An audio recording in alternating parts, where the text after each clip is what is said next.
Mesdames, Messieurs, mes chers collègues, bonsoir, bienvenue sur Cardio Online. La SFC va répondre à vos questions ce soir encore pour le huitième et dernier épisode de série de programme qui ce soir va être donc dédié à une question essentielle qui est le traitement anticoagulant oral direct dans la fibrillation atriale dans un contexte de maladie rénale chronique. Vous m'avez reconnu, j'espère. Je suis Ariel Cohen, chef de service de cardiologie à l'hôpital Saint-Antoine-Tenon, et j'ai le plaisir d'être ce soir avec mon ami Gabriel Choukroun, professeur de néphrologie au CHU d'Amiens, doyen de la faculté de médecine et expert s'il en est de ce domaine si difficile pour la pratique quotidienne parfois. Nous avons affiché nos liens d'intérêt sur cette diapositive avec Gabriel.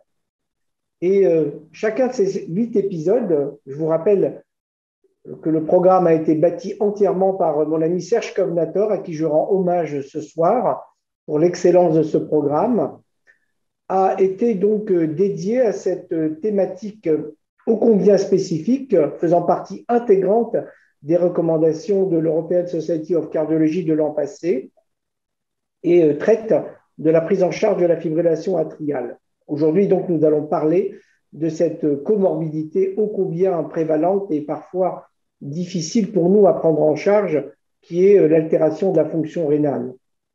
Alors, voici les 4 objectifs que nous nous sommes fixés avec Gabriel. D'abord, mettre en perspective cette arythmie atriale dans le contexte de la maladie rénale chronique, pour ce qui concerne à la fois le risque ischémique et le risque hémorragique. Deuxièmement, le traitement par antivitamine K, on le sait de très longue date, est associé à un risque accru de saignement, en particulier chez les patients insuffisants rénaux chroniques en hémodialyse. Gabriel nous en parlera spécifiquement. Troisièmement, l'évaluation de la fonction rénale fait partie des prérequis avant toute prescription d'anticoagulants, en particulier oral direct. Et enfin, et nous allons passer également du temps avec Gabriel pour en parler, c'est que l'utilisation des anticoagulants oraux directs doit se faire avec prudence dans le contexte de l'altération chronique de la fonction rénale, en adaptant les posologies. Et donc, mon cher Gabriel, nous allons commencer par la question 1, qui est, est-ce que tu peux resituer le problème de la fibrillation atriale dans le contexte de l'insuffisance rénale? Alors oui, bonsoir à tous et merci pour cette invitation. Effectivement, la prévalence de la fibrillation auriculaire est très très élevée au cours de l'insuffisance rénale chronique. Elle est estimée entre 15 et 20% selon les études et selon la sévérité de la maladie rénale. Elle est en particulier très fréquente chez les patients traités par hémodialyse, du fait notamment des variations du potassium et du calcium pendant la séance.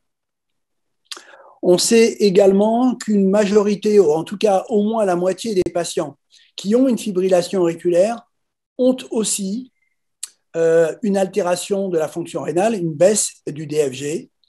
On sait bien sûr que la fibrillation auriculaire augmente le risque d'accident vasculaire ischémique chez les patients, notamment hémodialysés, on va le revoir un petit peu après. Et dans les études de prévention des complications qui ont évalué l'intérêt des anticoagulants, et notamment des plus récents, les patients qui ont un DFG inférieur à 30 ou en tout cas une fonction rénale sévèrement altérée sont habituellement exclus et donc il est difficile d'extrapoler les résultats de ces études à cette population de patients. Le risque de complications hémorragiques sous anticoagulants est fonctionnel. On va en reparler après. Alors, Gabriel, qu'est-ce qu'il en est dans le contexte de l'hémodialyse? Alors, il est connu maintenant depuis très longtemps et par tous, je crois, que la mortalité des patients hémodialysés, des patients insuffisants rénaux chroniques, qu'on appelle terminales, hein, donc dont la fonction rénale n'est plus du tout suffisante pour assurer, est très augmentée et cette mortalité est essentiellement cardiovasculaire. De nombreuses études ont analysé ce paramètre et dans cette méta-analyse récente, il est retrouvé que cette mortalité est d'environ 13 pour 100 patients par an en l'absence de fibrillation auriculaire ou atriale.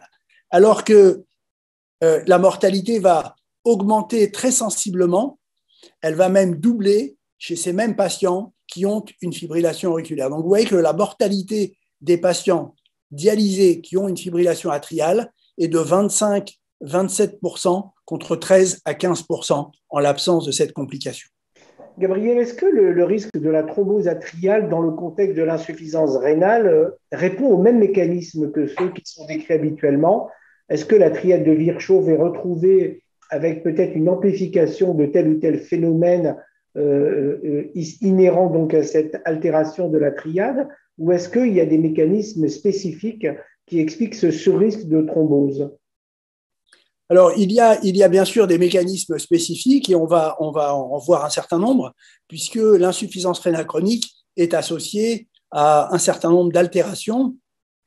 Vous avez par exemple ici un schéma un peu compliqué, mais que j'ai quand même sélectionné parce qu'il est finalement tiré du papier des recommandations européennes concernant la prise en charge de la fibrillation atriale. Et ce double schéma montre les paramètres qui sont associés à un risque prothrombotique plus élevé au cours de l'insuffisance rénale chronique. C'est le côté droit de la diapositive.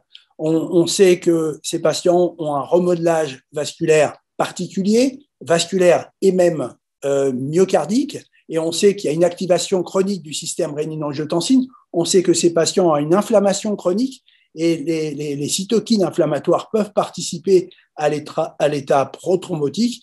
Et de l'autre côté, ces patients ont constamment ou presque une anémie, ont une altération des fonctions plaquettaires et une interaction de l'interaction plaquette avec la paroi vasculaire. Et je vous ai représenté sur ces petits encadrés qui, je m'en excuse, sont un peu inversés, mais ce n'est pas très grave, les principaux mécanismes à retenir. Ici, pour expliquer l'augmentation du risque de saignement, l'anémie, la diminution de l'agrégabilité plaquettaire, anomalie de fonction du facteur Willebrand et augmentation de production de certains paramètres, notamment du NO. De l'autre côté, pour expliquer le risque thrombotique, le remodelage vasculaire et myocardique particulier à la maladie rénale chronique, comme je vous l'ai dit, la fréquence élevée de rétrécissement aortique ou de fibrillation auriculaire, l'inflammation chronique et la dysfonction endothéliale. Alors Gabriel, on a l'habitude, nous, dans le monde de la cardiologie que tu connais bien, de débattre sur le thème est-ce que la fibrillation atriale est un facteur de risque ou est-ce que c'est une maladie à part entière? Alors, je ne sais pas si vous, de votre côté, vous avez tranché ce débat, mais pour nous, ça reste une interrogation eu égard à la fréquence des comorbidités, dont l'altération de la fonction rénale. Où est-ce que vous en êtes, vous, alors, dans cette question, finalement, pour laquelle on n'a pas de solution univoque? Alors, facteur de risque, oui. Alors, la fibrillation atriale enfin, pour moi, un trouble du rythme, donc pour moi une maladie, mais les facteurs de risque sont extrêmement nombreux. Vous avez ici représenté, toujours tiré des recommandations européennes, les principaux facteurs de risque qui ont été listés sur ce schéma très sympathique. Et en fait, vous voyez que l'insuffisance rénale apparaît, et en fait, elle apparaît à plusieurs titres.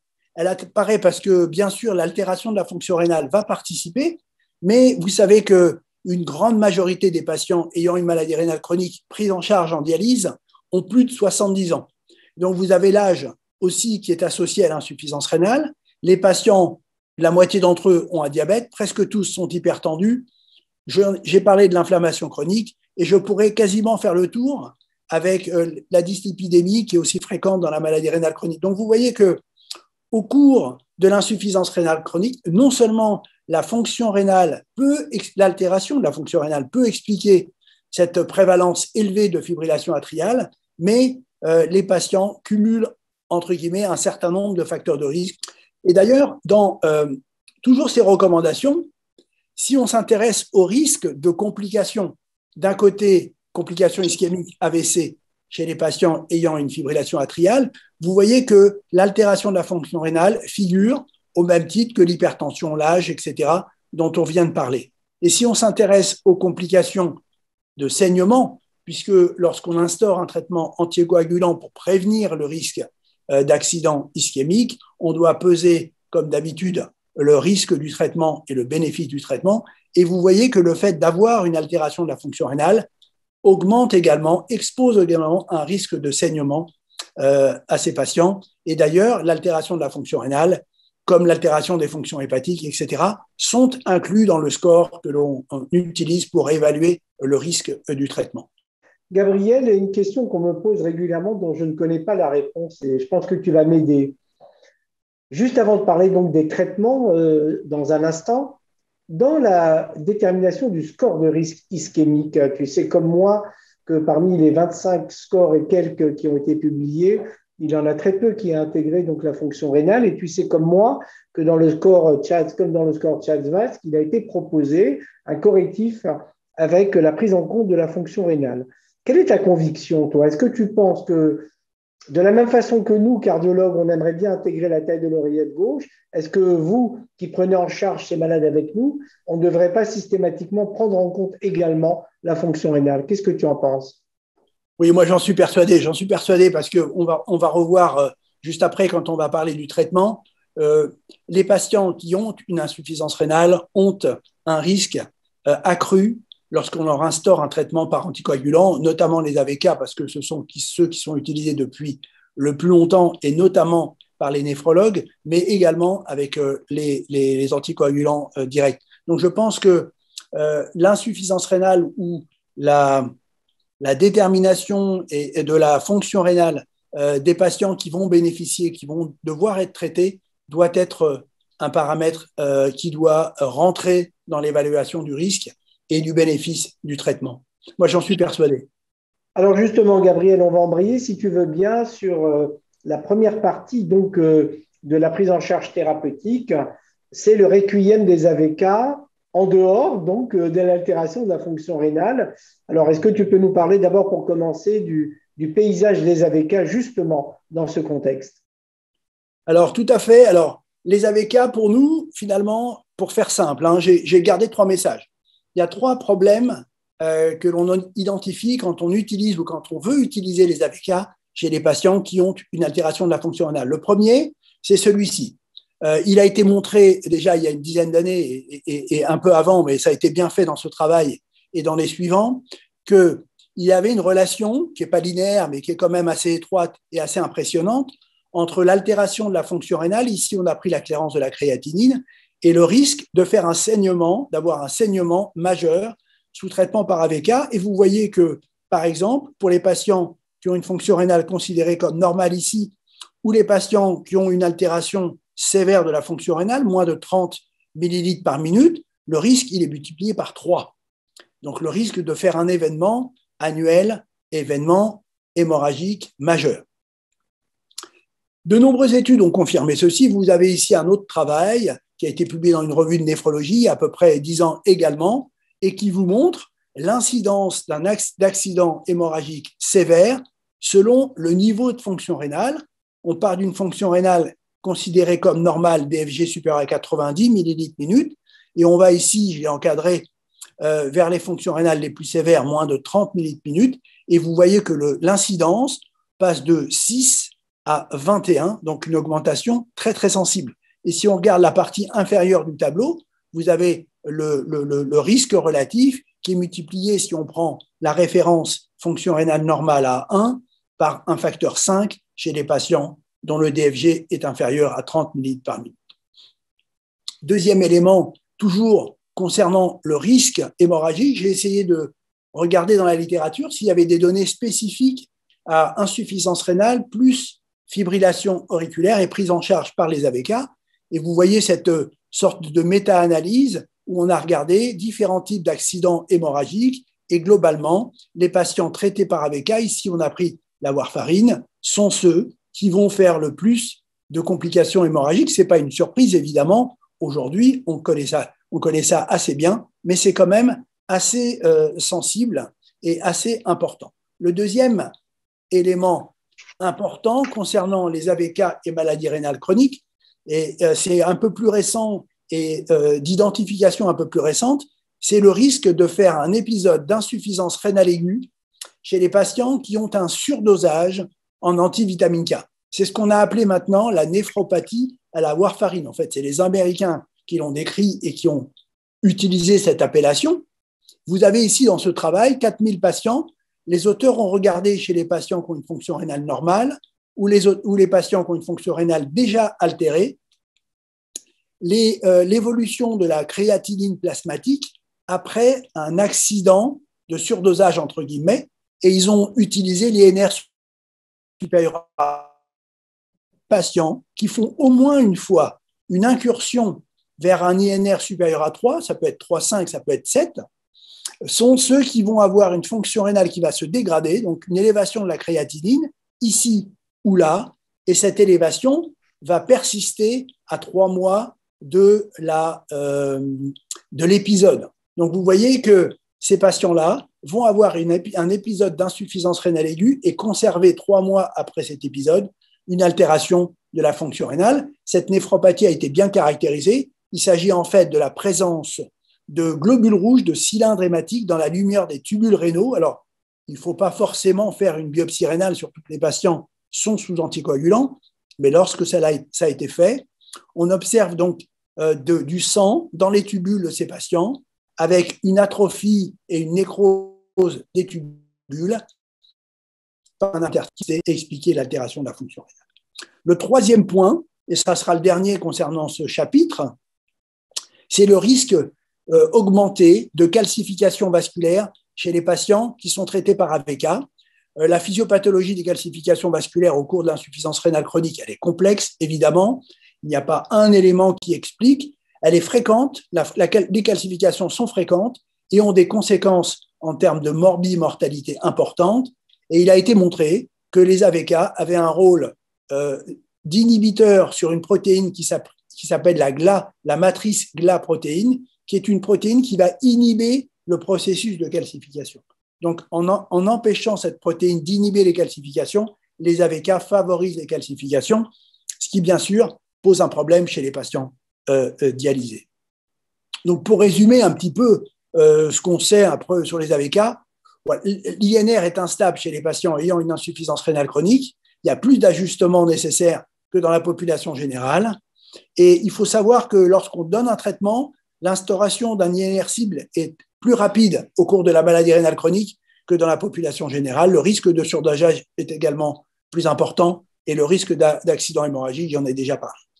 Alors, est-ce que la réponse à tout cela, Gabriel, est-ce que ce sont les AOD finalement? Est-ce que l'on peut, point par point, ou même de façon plus générique, considérer que les AOD apportent une réponse univoque à cette interrogation sur les effets éventuellement délétères des AVK dans ce contexte? Alors oui, les AOD apportent une partie de la réponse. Une partie de la réponse, et on va voir pourquoi. D'abord, l'impact sur les calcifications, on ne l'a pas. La néphropathie aux AVK, entre guillemets, qu'elle soit immuno-interstitielle allergique ou qu'elle soit directement liée au surdosage, on ne l'a pas décrit. Ce qu'on sait, c'est que les AOD sont efficaces chez les patients ayant une altération de la fonction rénale. Si on reprend 2 études, l'étude faite avec un AOD, l'apixaban, c'est en fait une sous-analyse de l'étude que vous connaissez, Aristotle. On a regardé en fonction du niveau de fonction rénale si l'apixaban, par rapport aux AVK, avait un bénéfice.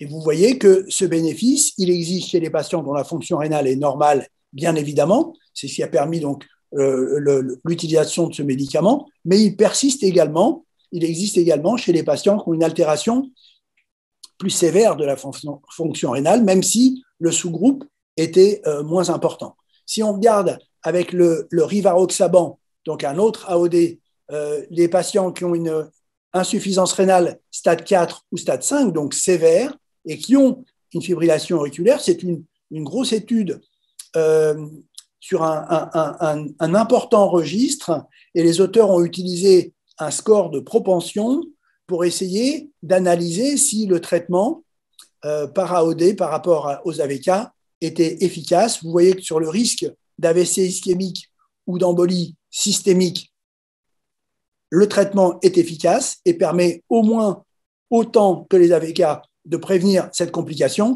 Et en termes de risque de saignement majeur, la différence n'est pas significative, mais la petite différence est au bénéfice des AOD. Donc les AOD sont efficaces pour prévenir le risque d'accident ischémique au cours de la maladie rénale chronique sans augmenter le risque d'accident hémorragique. Alors ces médicaments sont principalement, pour beaucoup d'entre eux, sont partiellement au moins éliminés par le rein. Donc il est clair que déterminer le niveau de fonction rénale des patients est nécessaire pour pouvoir instaurer les traitements. Vous voyez dans ce tableau le pourcentage d'élimination rénale des 4 AOD que moi je connais. Je sais que l'édoxaban n'est pas commercialisé en France, donc on va plutôt parler des 3 autres. Vous voyez que le dabigatran est principalement éliminé par le rein et les 2 autres sont partiellement éliminés par le rein. Alors, vous avez ici le seuil d'inclusion dans les études cliniques. Les patients qui avaient une altération plus sévère de la fonction rénale n'ont pas été inclus. Et vous avez ici le niveau d'enregistrement d'utilisation en France ou en Europe. On peut utiliser ces médicaments jusqu'à 15 millilitres par minute de DFG estimé, sauf pour le dabigatran, où le seuil est à 30 millilitres par minute. Des études de pharmacocinétique ont été réalisées au cours de l'insuffisance rénale, et je vais passer rapidement parce que les courbes sont très différentes. Ici, vous avez les patients ayant une maladie rénale chronique sévère et ici, les patients dont la fonction rénale est normale. Vous voyez qu'il y a un delta important en termes d'AUC, d'air sous la courbe, entre les patients selon le niveau de fonction rénale. Cette différence est moins importante avec le rivaroxaban qui est moins éliminé par le rein. Et elle existe aussi avec l'apixaban. Ici, c'est une étude au cours de l'hémodialyse, et il a été montré que l'AUC était 36% augmenté chez les patients hémodialysés par rapport à la population générale, c'est-à-dire que le médicament s'accumule un petit peu, même s'il est éliminé par la dialyse dans cette population. Alors, il était important aussi d'essayer de montrer, comme dans la population générale, que chez les patients dialysés, le traitement pouvait avoir un effet efficace. Il y a une étude qui a été réalisée spécifiquement dans cette population. Cette étude, vous la connaissez, je pense qu'elle a déjà été présentée. Elle s'appelle Rénal AF. Donc, c'est une étude de comparaison par rapport aux AVK. Vous avez ici le design. On a utilisé apixaban 5 mg x 2, mais finalement, un tiers des patients ont reçu une demi-dose ou un AVK. Et on a regardé le risque de saignement hémorragique, et vous voyez que de saignement hémorragique, de complications hémorragiques, pardon, et vous voyez que cette étude qui a été interrompue bien plus tôt que prévu, puisque apparemment il y aurait eu des problèmes de financement, donc il y a eu 160 patients à peu près inclus contre 760 à ma connaissance qui étaient prévus. L'étude n'a pas montré de différence entre les 2 groupes, mais encore une fois avec les limites dont je viens de parler. Alors, est-ce qu'il y a des données qui montrent, qui ont analysé le risque de saignement sous AOD par rapport aux AVK? La réponse est oui. Vous avez ici un certain nombre d'études où on a regardé le risque de saignement AOD par rapport à AVK, et globalement, toutes ces études montrent, comme je l'ai dit tout à l'heure ou suggéré tout à l'heure, qu'il y a moins de saignement sous AOD que sous AVK. Donc oui, les AOD sont une alternative très importante pour le traitement de la fibrillation atriale chez les patients ayant une altération de la fonction rénale. Alors, pour terminer avec ce sous-chapitre, juste un tableau de rappel de ce qu'il est recommandé d'utiliser comme ajustement thérapeutique avec les 3 AOD commercialisés. Fonction rénale normale ou au-dessus de 50 millilitres de DFG, pas de diminution de dose. Et par contre, à partir d'un seuil de 30 millilitres, il est recommandé de diminuer la dose d'environ la moitié pour l'apixaban et un peu moins de la moitié pour le rivaroxaban, puisqu'on passe de 20 à 15 mg. Et ceci est bien sûr corrélé au degré d'élimination rénale du médicament, puisqu'avec le dabigatran, la contre-indication est à 30 millilitres. Voilà pour les AOD. Alors, Gabriel, juste avant de passer à la question que beaucoup de nos collègues cardiologues posent en live, là, c'est-à-dire comment évaluer en pratique la fonction rénale, Alors, qu'est-ce qu'il en est des héparines de bas poids? Est-ce qu'on peut continuer à les utiliser jusqu'à quelle valeur de la clairance? Est-ce qu'on reste sur cette valeur de 30, en deçà de laquelle il nous est interdit de prescrire les héparines de bas poids, puisqu'on qu'on en a besoin de temps en temps dans certaines situations particulières de FA avec thrombus en particulier? Est-ce que les données de la littérature ont un peu évolué ou est-ce qu'on reste toujours dans cette même prudence qui est la raison même? Alors, classiquement, effectivement, le seuil de 30 millilitres avait été défini et c'est celui qui est considéré comme le seuil à ne pas franchir, c'est-à-dire les héparines de bas poids moléculaire ne doivent pas être utilisées au long cours de façon chronique chez les patients qui ont un DFG inférieur à 30, même si plus récemment, la HAS ou la NSM a levé un petit peu cette restriction pour certaines héparines de bas poids moléculaire. Là encore, ce sont des médicaments qui sont éliminés par le rein et donc leur efficacité est augmentée avec l'altération de la fonction rénale. Le médicament s'accumule. Moi, ce que je recommande, c'est de bien surveiller un peu plus attentivement, de façon plus rapprochée, les patients traités par héparine de bas moléculaire lorsque la fonction rénale est altérée. Au-dessus de 30, il y a assez peu de problèmes. En dessous de 30, il faut être très attentif. En dessous de 15, moi, j'éviterais. Donc, chez les patients qui ont une insuffisance rénale préterminale, là, le risque d'accumulation est trop important. Par contre, entre 15 et 30, je pense qu'on peut les utiliser à condition de surveiller un peu plus étroitement les paramètres habituels de surveillance pour ces médicaments. Alors, Gabriel, beaucoup de questions autour de cela. Je te l'annonçais en préambule. Comment est-ce qu'on évalue au quotidien la fonction rénale de nos patients? Alors, ça, c'est un point extrêmement important et qui fait débat depuis des années, et notamment aussi en néphrologie, puisque finalement, on essaye de trouver la meilleure formule, entre guillemets, pour bien évaluer la fonction rénale de nos patients. Alors, on sait la mesurer de façon précise, mais c'est une technique très compliquée qui n'est pas applicable au suivi régulier des patients. Alors, j'ai pris un exemple. Si j'ai pris une femme de 12 ans, dont j'ai mis en route les paramètres importants, 72 ans, je vous ai mis son poids, j'ai choisi un poids un peu élevé, taille 1,61 m, créatinine 150 micromoles. Donc, on sait tous que la créatinine à 150 micromoles, c'est au-dessus des valeurs normales et il faut être attentif. Donc, la créatinine plasmatique, aujourd'hui, on sait qu'elle n'est pas suffisante pour déterminer le degré de fonction rénale, puisque une créatinine à 150 micromoles chez un jeune homme bien musclé, bien sportif, ce n'est pas la même chose que chez un monsieur plus âgé qui a moins de muscles. Voilà, donc on a un certain nombre de formules. Malheureusement, je le dis, le développement des médicaments et les choses vont changer parce que et la FDA et les autorités européennes sont en train de faire évoluer ça. Le développement des médicaments a souvent été fait à la demande des autorités utilisant la formule prof. C'est que cette formule, malheureusement, ne donne pas une pertinence très forte à l'estimation de la fonction rénale. D'abord, elle estime la clairance de la créatinine, qui est elle-même un estimateur du débit de filtration glomérulaire. Et si j'ai pris cet exemple, c'est pour vous montrer qu'en utilisant la formule Legault et Cockcroft, on arrive à 42 millilitres par minute avec femme, 72 ans, 88 kg, 150 micromoles. Vous vous rappelez, 140 moins l'âge fois le poids divisé par la créatinine. Bon. Et si on utilise les estimations du DFG avec les formules recommandées aujourd'hui, y compris par la HAS, aujourd'hui on recommande CKD-EPI, mais peu importe, elles sont assez peu différentes, MDRD, CKD-EPI, on arrive à 30 millilitres minute. Et vous voyez, 42 millilitres minute, 30 millilitres minute, ce n'est pas la même chose. Alors j'aurais pu faire varier la créatinine, l'âge, le poids, pour avoir un DFG inférieur à 30, et on se serait dit, tiens, inférieur à 30, on n'a plus le droit d'utiliser tel médicament. Alors qu'avec le Cockcroft, on est à 42.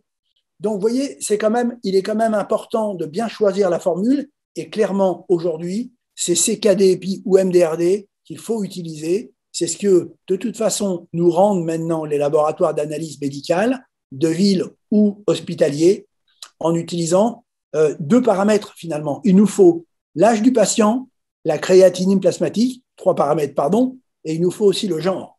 Homme ou femme, ce n'est pas la même chose en termes de masse musculaire et donc de DFG estimé à partir de la créatinine plasmatique. Donc, CKD-EPI ou MDRD. Alors, Gabriel, on arrive au terme de cette belle émission et il nous reste deux questions importantes à traiter rapidement. Mais d'abord, Gabriel, est-ce que tout ce que tu nous as dit et montré à partir des essais cliniques, en particulier les méta-analyses que tu as présentées, est-ce que tout cela est bien confirmé par des données en vie réelle? Alors, oui et non. Oui et non. Quand je dis non, ça ne veut pas dire que ce n'est pas confirmé, ce n'est pas forcément bien analysé en vie réelle. Mais il y a un certain nombre de données qui ont essayé d'être analysées. Par exemple, il y a un travail qui a été fait conjointement par la Société européenne de cardiologie et la Société européenne de néphrologie à partir d'une sorte de sondage, une enquête, à partir des pratiques des cardiologues et des néphrologues sur la prise en charge de l'AFA et de son traitement chez les patients ayant une insuffisance rénale chronique.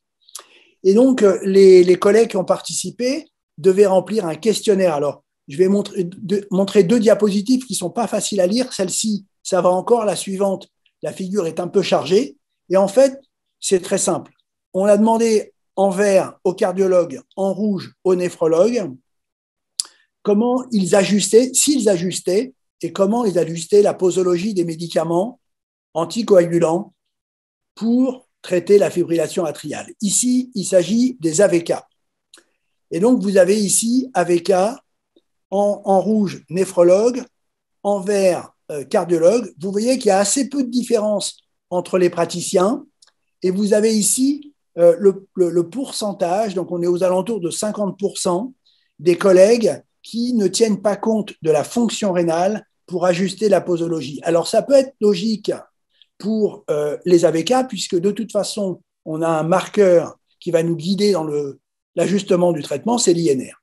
Par contre, si on s'intéresse aux anticoagulants oraux directs, alors je suis désolé, c'est un peu chargé, pareil, le même code couleur, cardiologue, néphrologue, le dabigatran, le rivaroxaban, pardon, et la pixaban. Et vous voyez que là, par exemple, eh ben, quasiment aucun collègue n'ajuste pas. Tous les collègues ajustent la posologie de ces médicaments à la fonction rénale. Et il n'y a pas de différence globalement entre les cardiologues et les néphrologues, sauf pour quelques paramètres. Et vous voyez qu'il y a plus d'ajustements plus de contre-indications avec le dabigatran qu'avec les deux autres médicaments. Et c'est en lien avec ce que je vous ai dit tout à l'heure concernant la pharmacologie de ces médicaments. Gabriel, est-ce qu'en une minute, tu peux nous donner des recommandations pratiques avant de conclure, si tu veux bien? Quel challenge, mon vieux? Alors, j'ai repris ce schéma que vous connaissez, que j'ai retrouvé sur Cardio Online. Et donc, c'est un travail qui a été, un schéma qui a été adapté par une de nos collègues à partir d'une publication de 2000. Plutôt d'un côté, les patients qui ont une FA et des patients qui ont une insuffisance rénale chronique, et globalement pour les patients qui ont une maladie rénale chronique. Évidemment, si le diagnostic de FA est confirmé, et c'est ce qui est en rose sur la diapositive, vous êtes au milieu, donc les patients ont une insuffisance rénale chronique, ils ont une FA, il est important de bien déterminer le risque d'AVC, de complications, en utilisant les scores que vous avez l'habitude d'utiliser. Si les patients sont à haut risque, il va falloir se poser la question du traitement. Si les patients sont à faible risque, on va les surveiller et on ne leur donnera pas, du fait de leur insuffisance rénale, un traitement anticoagulant. Et donc, c'est ce qui est représenté ici, considérer un traitement anticoagulant en bien estimant la fonction rénale des patients pour choisir le traitement le plus adapté, le plus approprié. Et ensuite, bien suivre ces patients, bien évidemment. Alors, Gabriel, nous avions 4 objectifs, 5 messages pour terminer ce webinaire ô combien instructif pour nous, cardiologues. Alors, on t'écoute pour ces messages à incruster dans nos mémoires. Voilà, donc je pense, convaincu que la fibrillation atriale est fréquente au cours de la maladie rénale chronique, en particulier chez les patients qui sont au stade de dialyse, et vous serez de plus en plus sollicité par les néphrologues qui prennent en charge ces patients. le risque de saignement est majoré chez ces patients. L'utilisation des HBPM n'est possible que si le DFG est supérieur à 30 millilitres en chronique, sauf surveillance très attentive entre 15 et 30 millilitres. Le traitement par AVK est souvent difficile à utiliser parce que difficile à équilibrer et il est associé à un risque augmenté de complications hémorragiques au cours de la maladie rénale chronique, on l'a revu, et certains AOD peuvent être utilisés avec prudence. Ils sont de plus en plus utilisés par les néphrologues. On a pris clairement le train avec beaucoup de retard. Au début, on était assez réticents à utiliser ces médicaments parce qu'on aimait bien avoir notre petit paramètre pour savoir si on était dans la cible, etc. Mais finalement, c'est beaucoup plus simple pour tout le monde et en particulier pour les patients.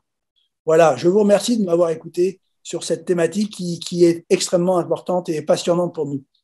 Mais c'est nous qui te remercions, Gabriel, pour ce superbe travail et cette pédagogie exemplaire.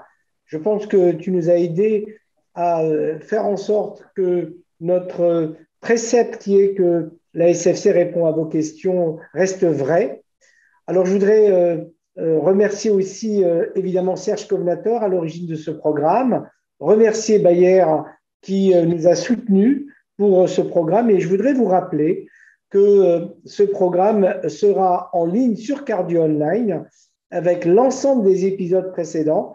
Je vous dis au revoir et bonsoir. Ce programme se termine en même temps que cette présentation aujourd'hui a eu lieu. J'espère que vous ne serez pas nostalgique. Si vous l'êtes, eh bien, revenez vers nous pour nous demander d'autres programmes et la SFC s'engage à répondre à vos questions. On vous souhaite avec Gabriel une excellente soirée. Merci de nous avoir écoutés et rendez-vous sur Cardio Online. Bonsoir. Bonsoir à tous.